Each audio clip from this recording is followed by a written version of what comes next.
مشرکین مکہ 12,000 کا لشکر لے کر مدینے پہ چڑھائی کرنے کے لیے آ گئے۔ یہودیوں کے قبیلے کو جب مدینہ بدر کیا گیا تو وہ لوگ گروہ در گروہ گئے ادھر ادھر۔ سب سے پہلے گئے مشرکین مکہ کے پاس اور انہیں جا کے کہا کہ اگر تم مدینے کے اوپر چڑھائی کرو تو ہم تمہارا ساتھ دیں گے۔ پھر پورے عرب میں مختلف قبیلوں میں گئے اور جا کے انہیں اس بات پہ قائل کیا، باقاعدہ پروگرام بنایا اور اپنی باقاعدہ میٹنگز کی کہ اگر تم سارے مل کر مسلمانوں کے اوپر حملہ کرو تو مسلمان اتنے سارے تو ہیں، یہ ختم ہو جائیں گے۔ ہر ایک کو اپنا درد تھا، تکلیفیں ہر ایک کی اپنی اپنی تھی، لیکن حق کے خلاف سارے مختلف دردوں والے ایک جگہ پہ اکٹھے ہو گئے اور ایک جگہ پہ آ کے جمع ہو گئے کہ مسلمانوں کو کسی طریقے سے رگڑا لگایا جائے۔ یہ باطل کا ہمیشہ سے مزاج رہا ہے کہ ظاہری طور پہ جتنے بھی ان کے آپس میں اختلاف ہوں، جب عالم اسلام یا دین اسلام یا پیغام اسلام کے خلاف کھڑا ہونا ہو تو اس وقت ساری باطل قوتیں اکٹھی ہو جاتی ہیں۔ اس وقت انہوں نے یہی کیا کہ وہ جو یہودی کفار مکہ کے پاس گئے، دیگر یہودیوں کے قبائل کے پاس گئے اور انہیں جا کے کہا کہ جناب اب یہ ہے ایک ہی دفعہ یک بارگی کے ساتھ مسلمانوں کے اوپر حملہ کیا جائے تاکہ مسلمان جو ہے درمیان میں گھر جائیں، پس جائیں۔ وہ سارے اس بات پہ متفق ہو گئے۔ حضور تک یہ خبر پہنچی، میرے آقا کریم صلی اللہ علیہ وآلہ وسلم نے یہ نہیں فرمایا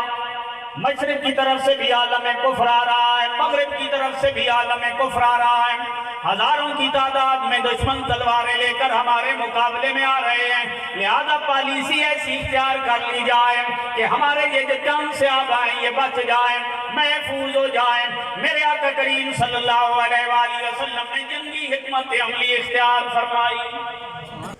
حضور نے جنگی حکمت عملی کا بندوبست کیا۔ میرے کریم نے فرمایا مشرکین مکہ بھی 12,000 لشکر لے کے آ رہے ہیں،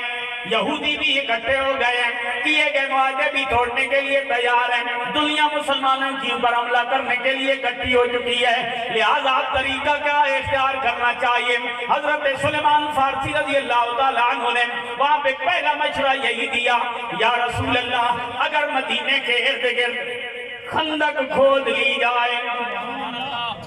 خندق کھود لی جائے، کیونکہ تعداد میں تو ہم تھوڑے ہیں، وہ زیادہ ہیں، خندق ہمارا بارڈر بن جائے گا، ہمارے اوپر حملہ کرنا آسان نہیں ہوگا، چوکوں کی صورت میں ہم اپنے علاقے کا دفاع کریں گے، لہذا بہتر یہ خندق کھودی جائے، پورے شہر مدینہ کا یوں تحفظ کیا جائے۔ آقا کریم صلی اللہ علیہ وآلہ وسلم نے حضرت سلیمان فارسی رضی اللہ تعالیٰ عنہ کی اس رائے کو قبول فرمایا۔ 20 دنوں کے اندر اتنی وسیع و عریض لمبی چوڑی خندق کھود دی گئی، اور یہ نہیں کہ دن میں 3 مرتبہ کھانے والے لوگ تھے، کھجوروں پہ گزارا کرنے والے، ایک دن کھایا ایک دن نہ کھایا، لیکن دلوں کے اندر جذبہ ایمانی تھا،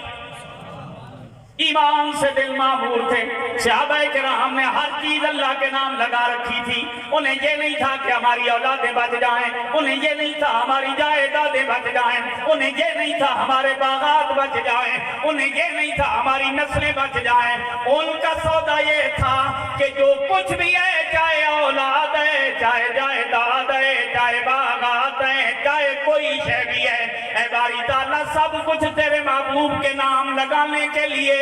تیرے دین پہ قربان کرنے کے لیے ہم تیار ہیں، کروں تیرے نام پہ جان فدا، نہ بس ایک جان تو جہاں فدا، کروں تیرے نام پہ جان فدا، نہ بس ایک جان تو جہاں فدا، دو جہاں سے بھی نہیں